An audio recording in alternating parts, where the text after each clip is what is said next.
So I don't even want to do a chatter tonight. So I'm gonna turn my chatter over. You, sir. I'd like you to come do a chatter for us.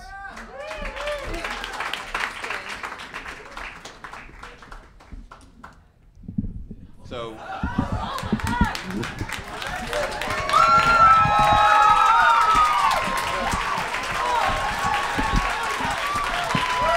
I don't necessarily. So what's your name, sir?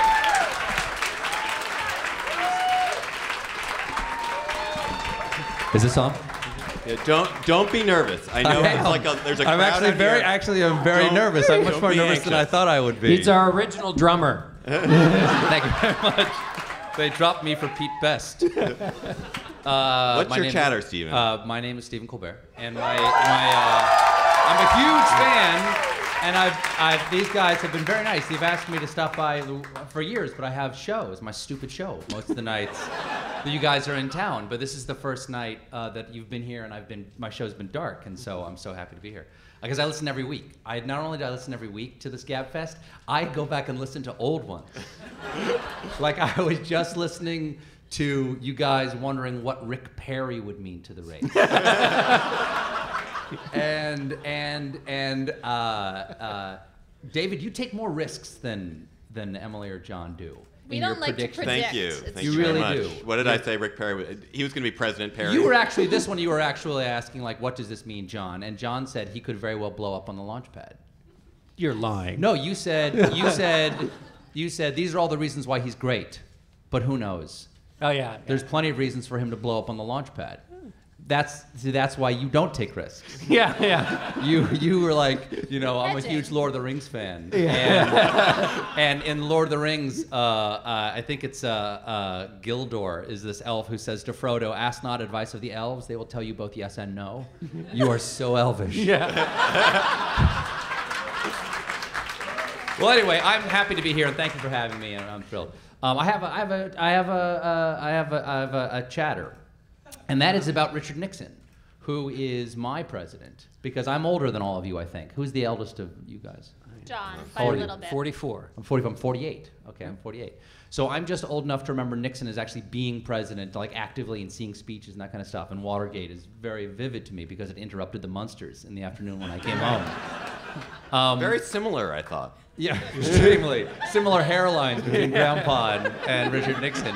Right. But I was and Sam fascinated. Ervin. I was fascinated with Nixon as a child, and I'm the youngest of 11 children. So my older brothers and sisters would explain to me, especially my sister Margot, would explain to me why Watergate was important. Why it was important that I couldn't watch the Beverly Hillbillies. Instead, I had to watch Senator Sam Ervin with the giant eyebrows, being just a country lawyer asking for answers. And so I despair that people forget Nixon's crimes. And I don't mean just Watergate, which is, while it's got a sexiness to it and bugging and that kind of stuff, is that like the war crimes of Nixon. I despair that people forget those, especially now with the 10th anniversary of the Iraq War, having come and gone.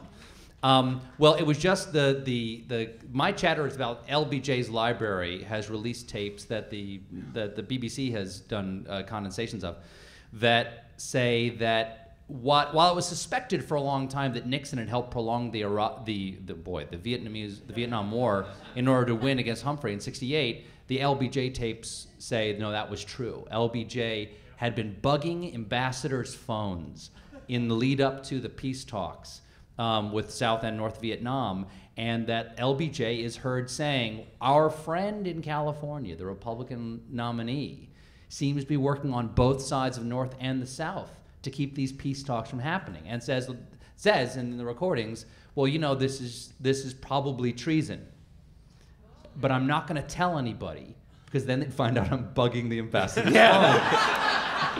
But he tells Humphrey, and Humphrey says, "No need, I've got this one."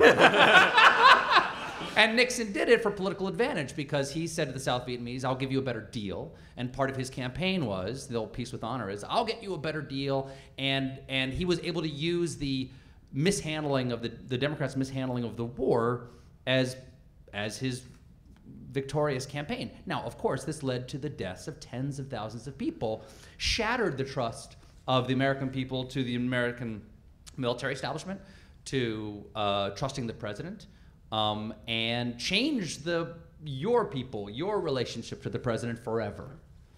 And the depth of his selfish evil mustn't be forgotten.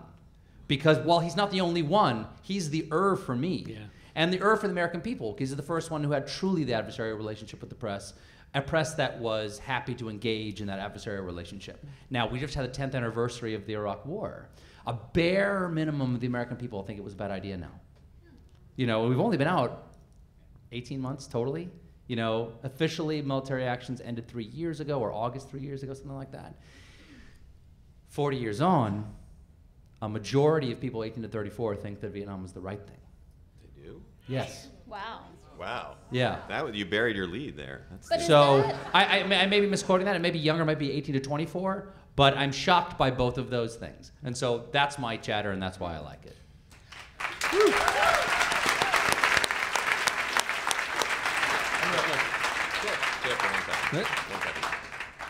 I lied and said I have a chatter, and I didn't want to give it up to him. So I actually want to do my chatter. I was so afraid it was going to be my chatter. No. Because backstage I said, "What's everybody's chatter?" And he said, "We're not going to tell you." No, so as some of you may know, I'm really interested in pandas. I'm obsessed with pandas. And so the ultimate panda story crossed my desk this week.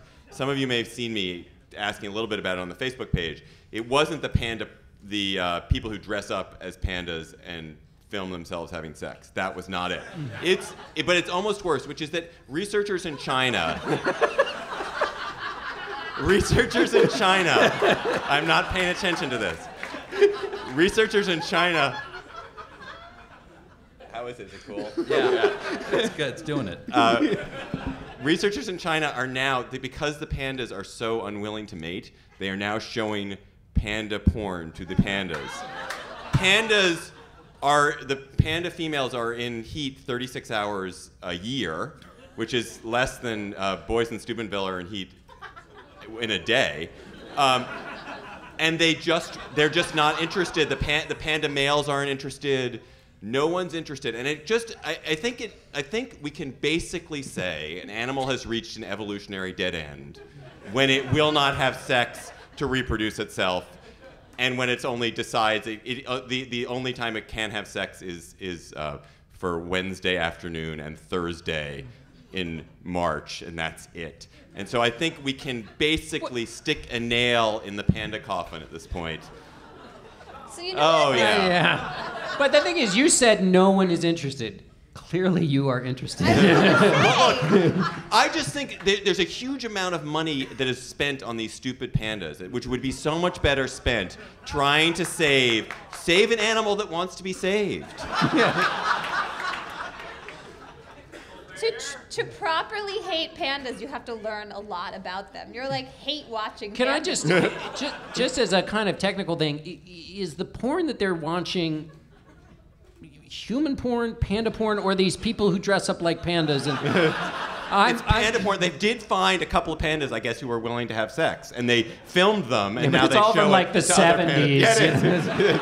But do The the sound- pandas pay attention? Yeah, apparently the one female panda paid attention a little bit. She was a little bit interested. Yeah. Mostly though in the clothing. Did it work? Did it work? Well, I think it's another problem with the pandas that their gestation period is a really long time. So I don't think this just happened. So I don't think they're not sure yet. Clearly, we're going to need an update on We'll get an update. Was this very straight panda sex? Yeah. Or was this daring? Was this role playing? Like you be an ocelot and I'll be. Do you think I'll be a chimp. maybe they dress up like people? Do you think there's some pandas that dress up like people? Oh and yeah. They get. Skis. By the way, I checked my stats. It's not a majority of the American young people. It's only 57% of all Americans thinks Vietnam was a mistake. I see. That's a little I bit. wonder what the highest of that was. What was it at its highest? In 2000, 2000 was 62%. So right in the middle of the Iraq War, right? Yeah. No. No. Iraq War's 203. Over. I didn't mean But for in my the Vietnam moment- thing to bring your panda porn down. No. I thought panda porn was over, and I didn't know that. What you have that we lack is a sense of timing.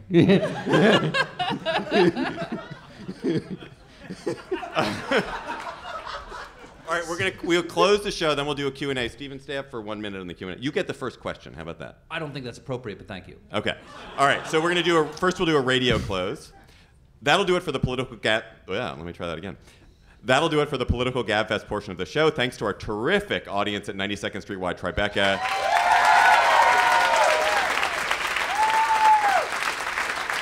And to Jordan Abel and her team for their help. I'm David Plotz in New York. The Culture Gabfest starts right now. All right, now we're going to do the close for our show, if I can find it. Okay. You'll find links to some of the things we talked about today, including panda porn, at our show page, slate.com/Gabfest. You can email us at gabfest@slate.com or comment at our Facebook page, facebook.com/Gabfest. Please subscribe to our podcast on iTunes, which helps other people discover the show. You can find it by searching for Slate Political Gabfest in the iTunes store. Don't forget to leave a comment while you're there. Our producer is Mike Vuolo. Thank you, Mike. Our intern is Jeff Friedrich. The executive producer for Slate Podcast is Andy Bowers. Aaron Bergen organized the living daylights out of this show tonight. Thank you, Aaron. Our Twitter feed is at Slate Gabfest. You should follow it. Thank you to Jordan Abel and the staff of the 92nd Street Wide Tribeca for their hospitality. And please join Slate here again on April 21st for the inaugural Dear Prudence live show with the incomparable Emily Yaffe offering advice on really awesome, crazy, weird things. For Emily Bazelon and John Dickerson and Stephen Colbert a little bit too, I'm David Plotz. We'll talk to you next week.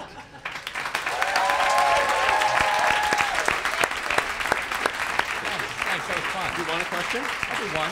Yeah. All right. There's a microphone here, so please come up for questions. And whoever was sitting over there who kindly gave up their seat, yeah, he's got his question. Good. Stephen, well, the first person in line may not be for me because they've been lining up for a while. I was right. I was right. Well done. I'll just sit down. No, just do a question, then sit down, and then we'll be fine. So I guess I'll ask for all of you. What's it like to be together on stage? It's fantastic. Yeah. It's really great.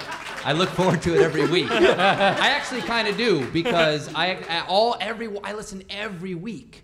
And I'm so excited to be the fourth person at this little table where you guys are having lunch and I'm invited, or breakfast, because I listen to you guys in the morning on Fridays. And if it's not on time, I'll write David and go, what is going on? I've got a production meeting at 10:30 and I need to know something about politics. The reason we found out that Stephen was a fan is that I got a call in my office one afternoon from him. Oh, and I thought it was just someone pranking me. But he's saying, like, why is the show not up? It's 3 o'clock. Why is the show not up, David Plotz?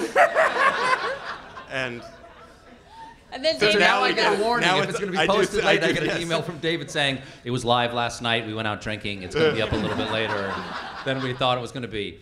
But now I'm going to like the live ones more, now that I've done it. Yeah, because I really enjoyed the live show being here. And I will now enjoy them more because I always felt it was like somebody else was with my friends when I would hear the live show. I'd hear you people laughing, and I'd go, what are those people doing with my... You must have felt the same way. What are those people doing with my friends? And so I would like, I listened to them, but it was like, and because you're playing to a different crowd. But now it'll feel just as intimate to me. So thank you for having me. Thank you.